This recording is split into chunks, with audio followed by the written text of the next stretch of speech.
back at WNST, Towson, Baltimore, and Baltimore Positive. We're keeping calm. We're staying local. Don Moeller, we have been up and down the arts community here trying to reach to everyone that has a stage, that no longer has a stage, that will have a stage again.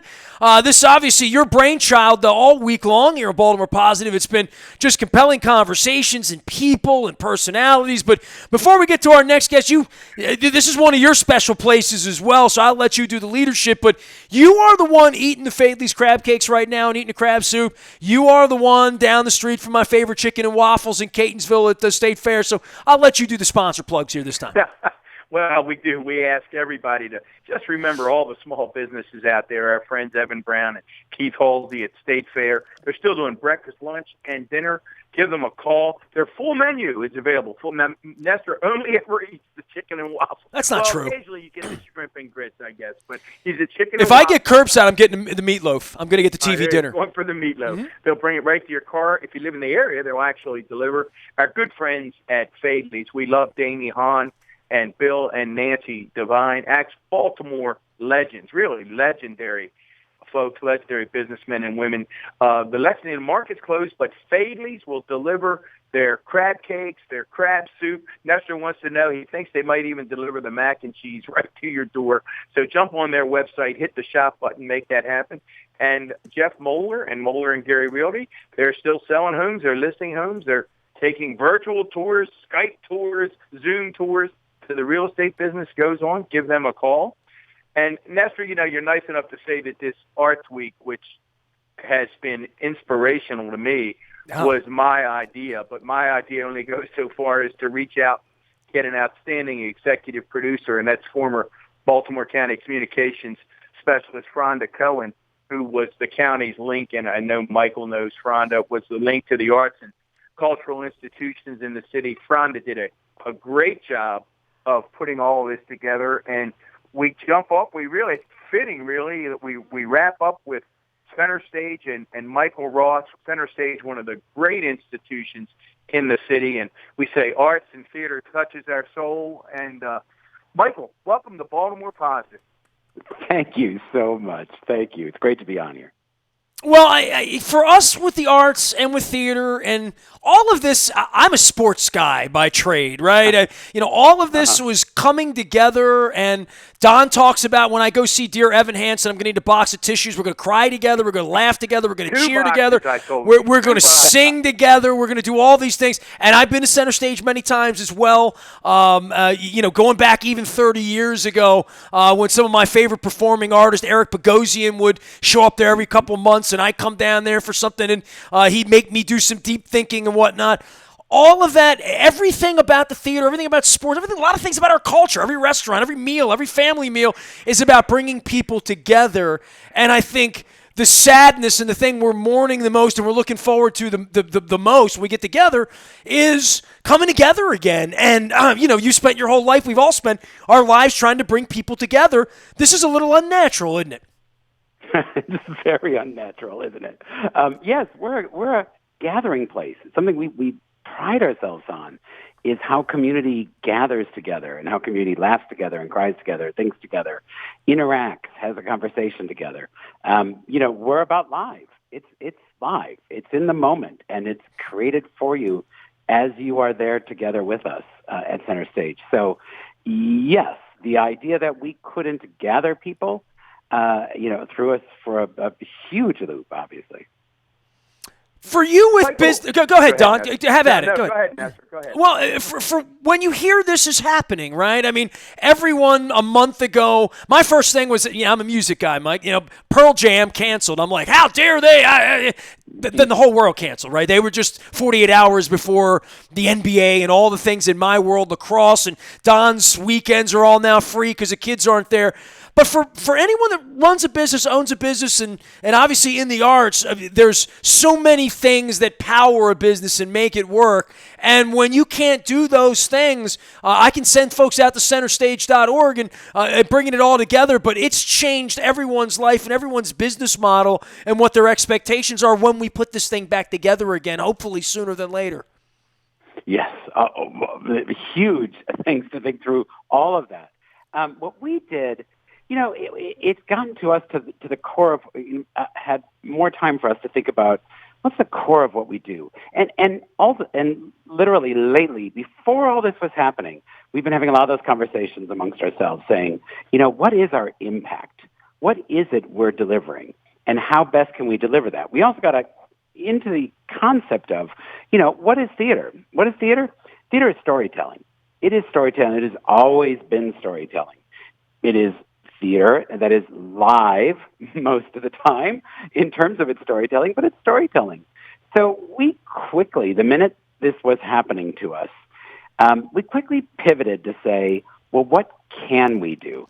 And so we've got a tagline out there that, we hate to think about the idea that our doors are closed. What we like to think about is that we're open for storytelling, and that is what we're trying to deliver through this period of time, so that the relevance, which we've been considering and thinking about and making sure and trying to understand how relevant is an organization like ours to our community, and how can we prove that relevance in a way. And I think through this period of time, we'll do some more deep thinking about all of that, but in it, we're proving our relevance by the work we're actually currently doing, which has nothing to do with actually gathering people together at 700 North Calvert Street. I saw that, Michael, and you've written about that, and it's all over your website, the whole idea of storytelling. When I think of center stage, and maybe you can focus this for folks, because a number of our guests have said that they've had time to reflect during these very challenging times, and they realize it's just an incredible asset to this incredible city of Baltimore City. The arts community is. And, we go up and down the list. I'll probably miss someone I do it, but whether you're talking about Everyman or the Hippodrome or the Lyric, we just go right on through them. The Walters, the BMA. We've talked to so many of them, the Creative Alliance. Tell people how you see center stage's role in that arts community, because you're different than the Hippodrome, you're different than Everyman. So maybe you can sort of paint for us what I call the Four Dummies vision of what is center stage, even though people have driven by it or been to it. What is it? Yeah, it's beyond the beautiful building and the four walls we have of that gorgeous building. And inside of that building is an incredible array of artists and artisans that you wouldn't necessarily find. You'll find artists, obviously, on the stage of the Hippodrome, but those are artists that are coming down on a tour that is touring across the country and delivering, really powerful work. What you have at center stage is the creative artists themselves thinking through how to make this work happen, hiring and bringing in and sharing with other artists. And the artisans that are throughout our building, when most people come in our building, they see all the pretty parts of the building. It's a lobby out front and a lovely theater they get to go sit in. What they don't see is the sort of behind the scenes. There's a huge number of people working in all different kinds of shops, a scene shop and a prop shop and an upholstery shop even, our costume shop, who are the crafts people, putting the crafts together that make the work on stage happen. And so, in these moments like this, where it's not right now about our building, obviously, people can't go there.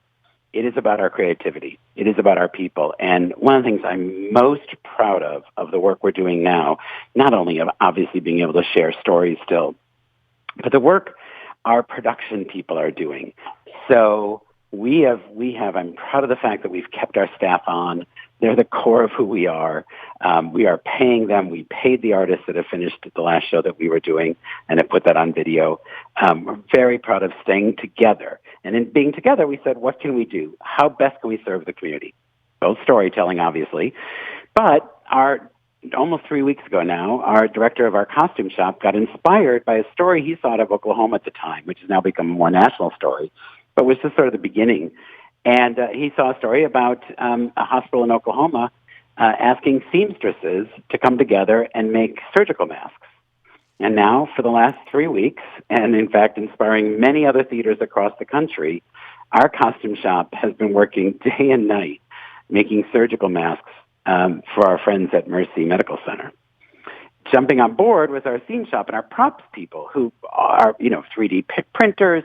They have the tools and the work and the materials, and they started creating and just delivered 100 face shields to Mercy Medical Center as well.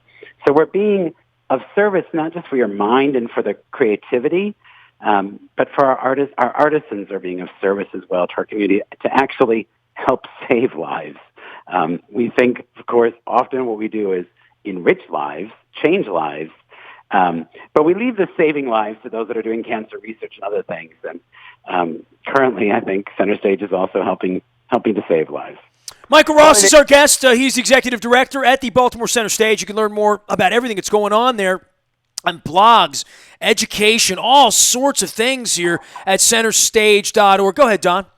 No, I was going to say, Michael, when you thought it'd be hard to find someone I think that hasn't been to Center Stage. I always say I forget how many years ago now, but I saw one of the finest productions of Sweeney Todd I've ever seen. Yeah. You all do all kinds of different, it'll be a serious drama, it'll be a comedy, it'll be an occasional musical. And the interesting thing when I think of that particular production of Sweeney Todd was it was clearly Sweeney Todd. It's clearly Sondheim, but it's not the Sweeney Todd that you've seen before.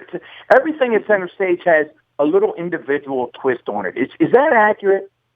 That's a really good, that's a great depiction of the work we do. It's so much more intimate. That Sweeney Todd was amazing. In fact, I saw it a number of times, passed out half the times I saw it because of all the blood we used on that stage. It was a beautiful production. That blood just kept coming. I think what you experience is we have intimate settings to watch this work in. You're not very far from the human beings making that work on that stage. You're right there with them in that story. And I think you're right. We do a variety of different kinds of things. We really, the other thing our ethos for Center Stage is access for all, and we mean it deeply, that we want to be telling all people's stories. And then we want to be telling them in all different kinds of fashion, from a very contemporary, hard-hitting social issue, wake you up about something that's going on in the world today, to some happy, smiley, tap-dancing musical, whatever it might be. We go from one end to the other, and in different spaces throughout our building as well, and including, we actually do a production now that we tour out to a number of different community centers in a way of getting access for people that couldn't necessarily come to Center Stage. We bring a production out into the community as well. Michael, one of the things we've learned here going through all these different places is every single website we've been on all week has an education button or something with children, something that, and one of the things Don and I have really lamented, and I live downtown, I live at the harbor, and I live across from the Science Center and the aquarium, and I don't see the yellow school buses pulling up after Freddie Gray the way I once did, where it was a field trip to come into the city to do lots of different things. At some point we talk about what's going to make this community stronger again. It's certainly going to be youth. It's certainly going to be education. It's going to begin with children.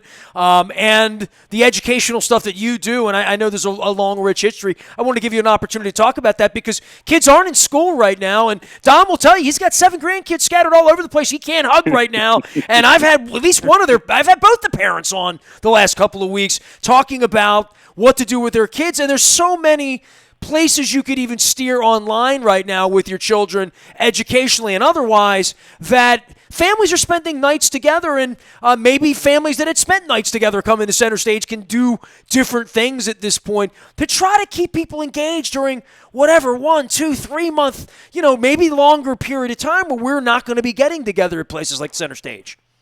You're absolutely right. At first, we must live right near each other because I live across from the Science Center. There you go. I'm up in Federal Hill. Is that your dog you're walking? You guys, I'm surprised you guys haven't bumped into each other. Keep 6 feet away from me now. Come on now. Exactly.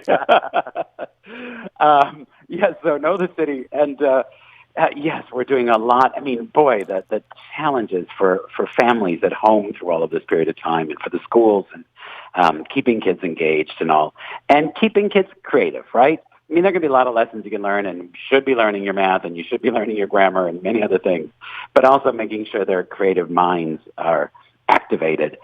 So we're doing a couple of things. We have a great program. We do a summer camp for kids that is just phenomenal, and I don't really have much to do with it other than to get to admire it. It's so beautifully done.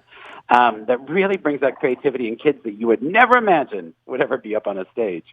And so we've applied the work that we do with that camp to now deliver what we're calling Camp at Home.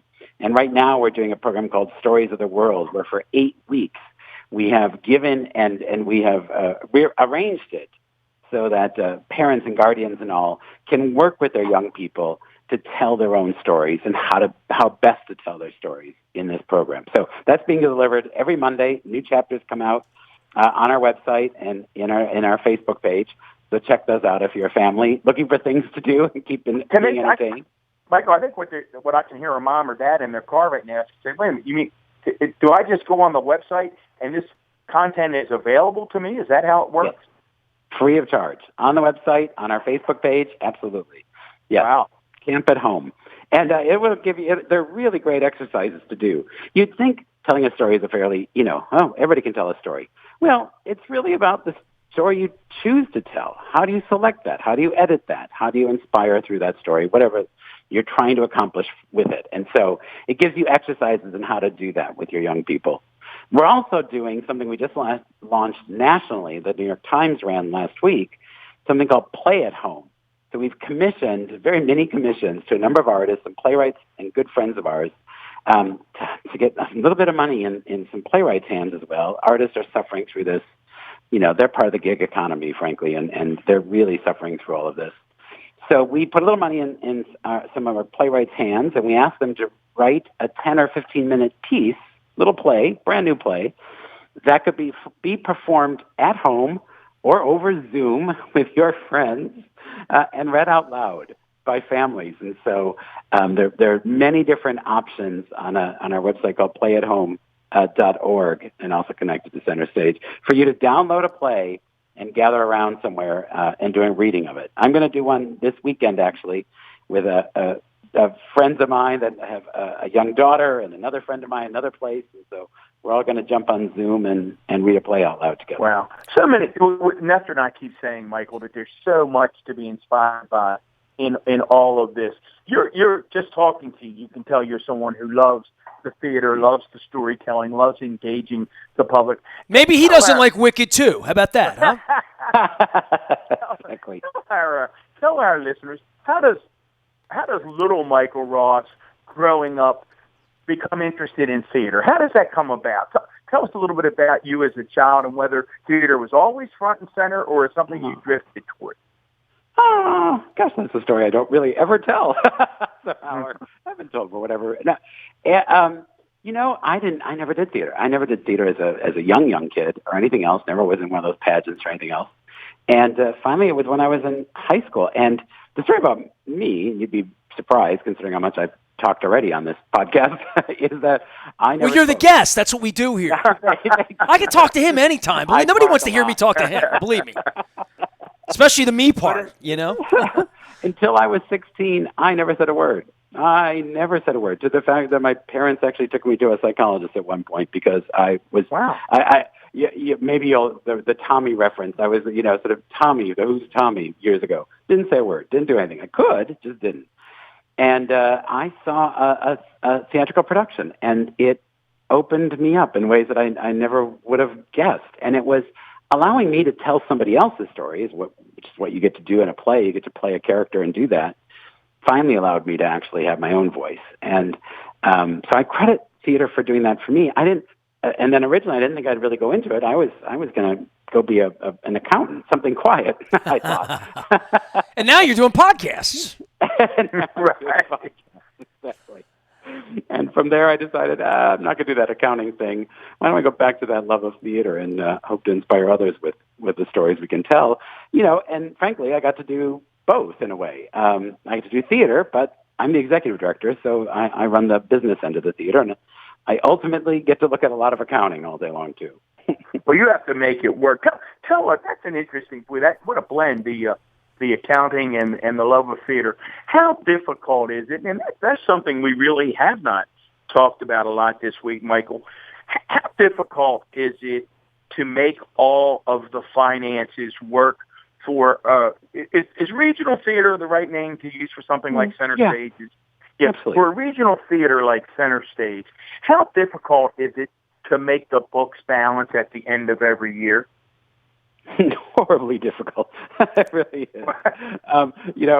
Like to say, we're a nonprofit theater, and in that, it is about service to the community and our education programs and being able to deliver this artistry. But I also get about saying we certainly put the non in nonprofit these days.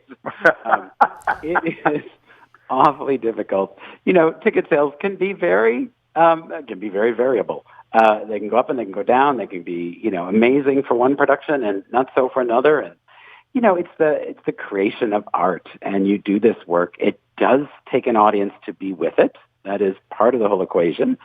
And sometimes that really sparks an amazing interest from audience members, and sometimes it doesn't as much. And, and you play these games of sometimes something absolutely brand new, never heard of, can be this huge hit that nobody's ever heard of, and sometimes you do things that are very well heard of, and nobody seems to really care or want to come to it for whatever reason at that time. So sometimes it turns into wit, right? Be a question. Well, talk about I said sometimes it turns into wit, right? Correct. Oh, you're sweet to Red. Yes, that was an extraordinary experience. I got to work on and help commercially produce the play Wit, which is a play, 100-minute long play about a woman dying of ovarian cancer. She says it up front, so I'm not spoiling anything.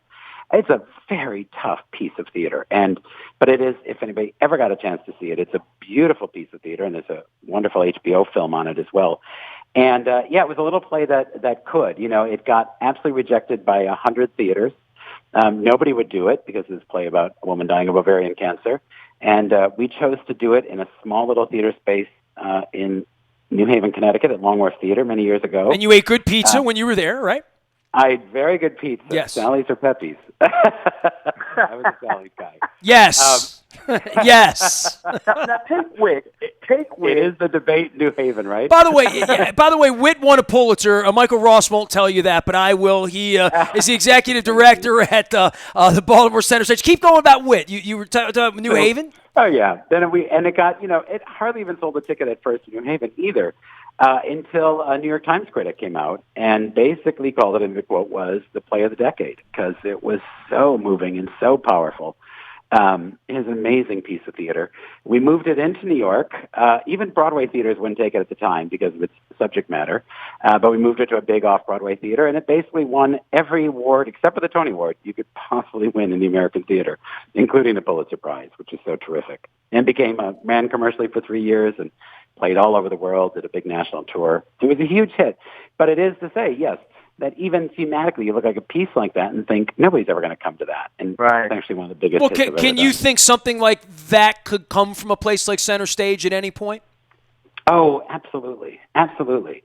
We've worked on a number of new plays over the years, and many have gone on to other productions in New York and other cities as well. And I think, you will see some big production coming out of us at some point that moves on to New York as well. Well, Michael, let's build on Nestor's question there, because I love this sort of pulling the curtain back as we talk with Michael Ross of Baltimore Center Stage, one of the truly great theatrical experiences available in Baltimore City. And as we say all the time to you folks in the county, Anne Arundel, Baltimore, Hartford, Harrod, you name it, get in the car, get some tickets to Center Stage, get back down there when they reopen. Well, I'll say, you always say politics is not a spectator sport, right? I mean, the theater's not a spectator. You got to come out. We don't sit at home. It's not a 6-foot sport. We got to come out, right? You got to buy some tickets.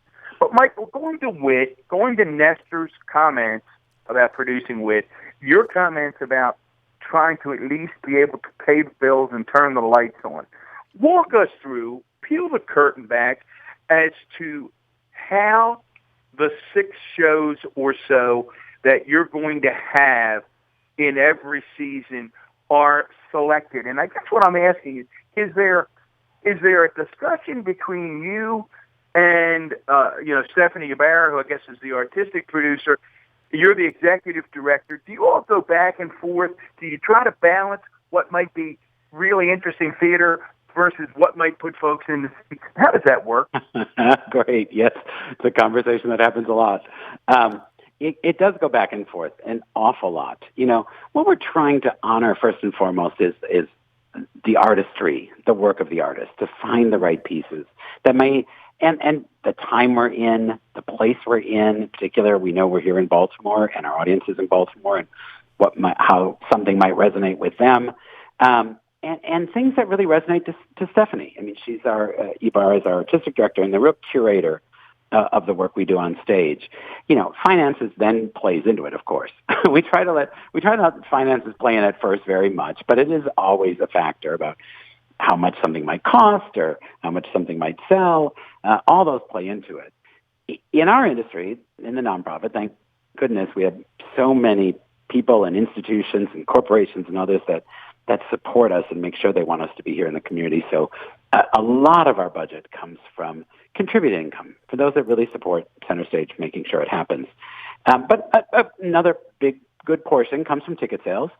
It's why we are suffering. You'll see theaters suffering through this period right now, is we do count on people buying tickets to come to see our shows as part of our economic mix.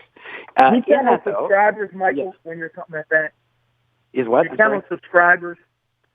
Yeah, they're subscribers. More than half our audience is subscribers and members that join us for all 6 plays or 4 plays. But then, a number of single ticket buyers that come on and join us as well for whatever show.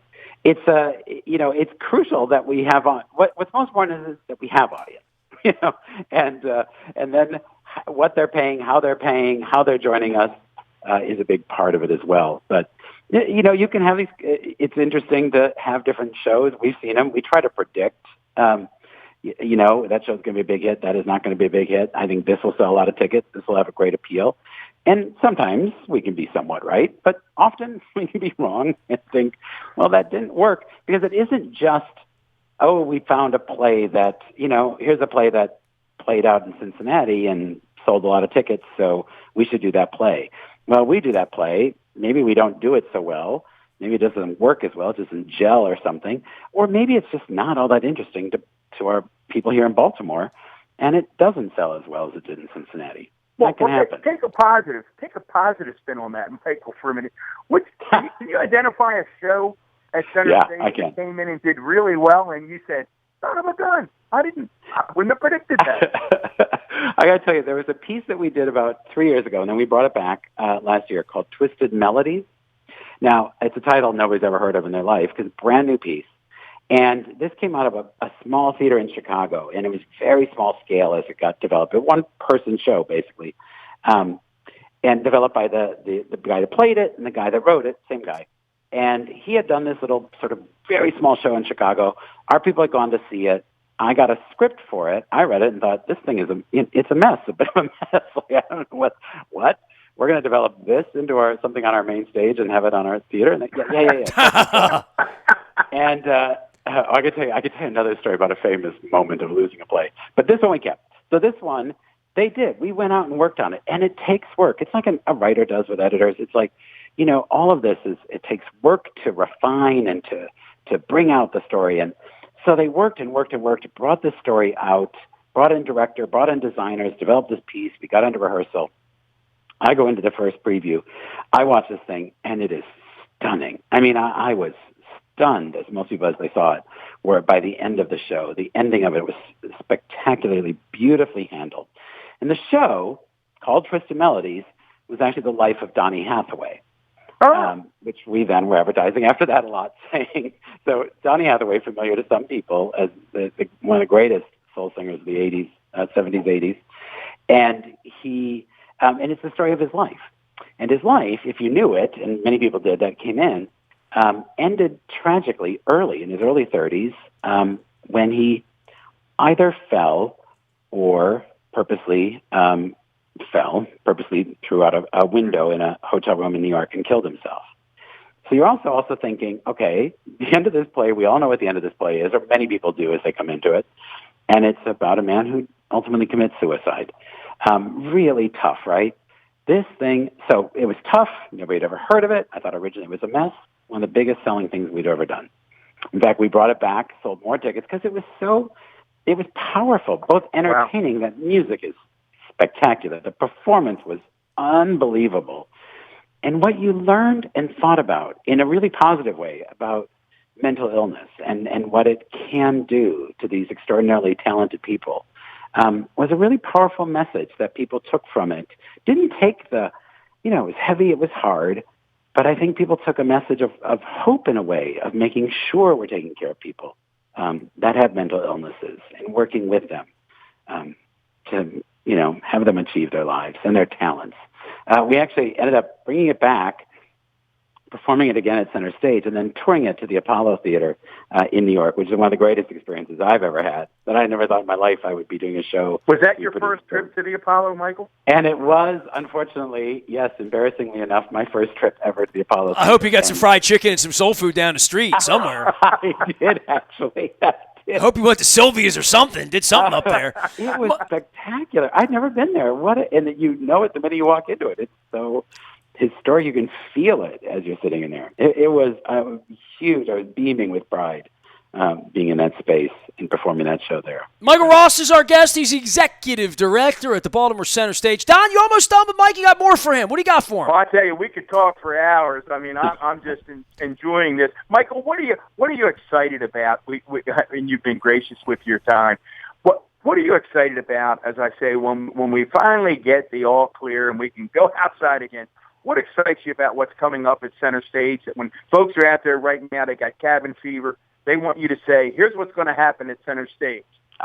That's so great. We are plotting and planning that. We haven't yet announced our next season as we're trying to get through all of this and figure out what we can do, when we can do it.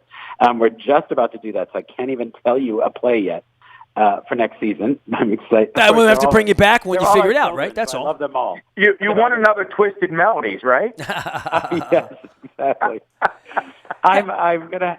What I love the most is the writers who come to work with us, and I think when you'll see the season announced, it's an extraordinary group of writers, these really creative minds. To have them back with us, figuring out these stories and how they want to tell these stories and all that. But for me, it's also just going to be gathering. We're plotting and planning, thinking of how we just have kind of a open house cocktail reception, whatever it is, that we're just open one day, whatever that we can finally get the all clear. And just have people gather with us again. That's the most important thing. Nestor and I will be there to have cocktails. Nestor, we said that Arts Week was going to be inspirational. And I tell you, I'm good. Michael Ross takes us out of here on a high note. I mean, I have so many places to visit now once we get things going, some new friends. Michael Ross, you've been a great guest. We really appreciate your time. We're going to send everybody to centerstage.org, and thanks for coming on with us. And but last question for you, because I know I learned throughout all of this that Moeller has seen a chorus line like 1,000 times. So what? And I've compared Jared Kushner to Pippen several times this week. So. I'm trying to think. I love The Fantastics. That's one of my favorite shows. What's your favorite show?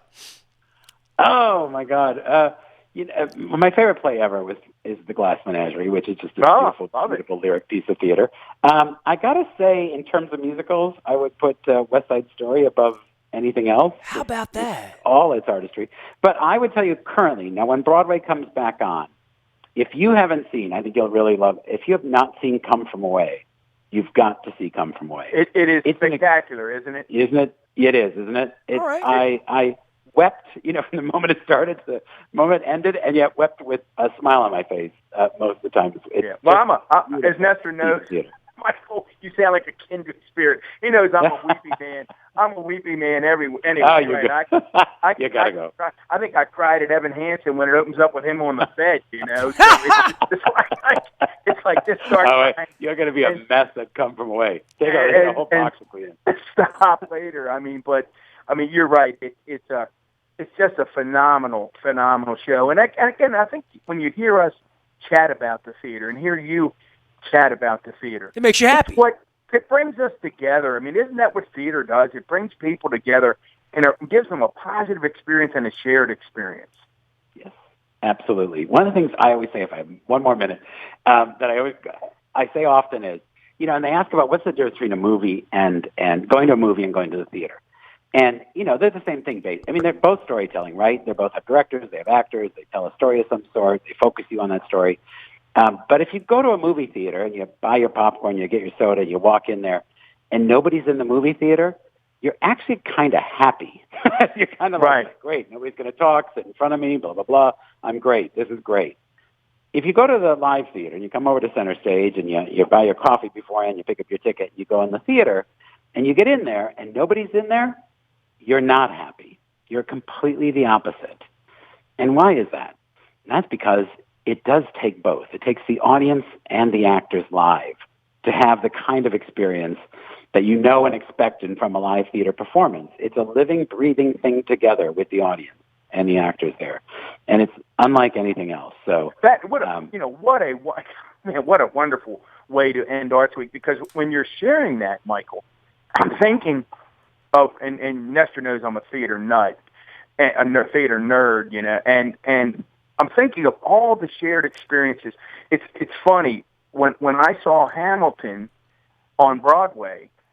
Shortly after it opened, not long after it opened, when you could still get tickets and when the tickets weren't $500 each, I went with my wife, and I went with my brother and sister-in-law, and we were sitting in different parts of the theater because the tickets were still scattered, even though it was fairly new. And what you just described is, so we got to intermission, and I look up, and my brother is literally running across the theater to my wife and me, and he's just going, "Oh my God. Oh my God. Oh my God." And I thought, you don't do that in a movie theater, right? I mean, nope. You don't have that shared experience. And I still see this image of him, and he's just going, "Oh my God. Oh my God." And I'm going, that sort of captures the theater. So thank you for everything you're doing for the Baltimore theater community. Baltimore positive at its best, Michael. You've been terrific. Nestor, you going to take us out? Yeah, that's what his brother says when he says he doesn't like Wicked. So it's fine. Michael Ross, the executive director of Baltimore Center Stage. Find them at centerstage.org. You can find all of our arts work at Baltimore Positive and at WNST.net, including a chat with Jeff Moeller from Moeller & Gary Realty and the buyatoyota.com Audio Vault. Sponsoring us, as is State Fair, with the chicken and the waffles and the shrimp and the grits and maybe the meatloaf TV dinner and maybe one of those big things full of beer to bring me home. Evan, I'm talking to you. Keith, miss those guys. Miss doing the show. This has been great Arts Week, but I can't reach out and touch Michael Ross and reach out and touch Jonathan Schwartz the way I want to and sit down.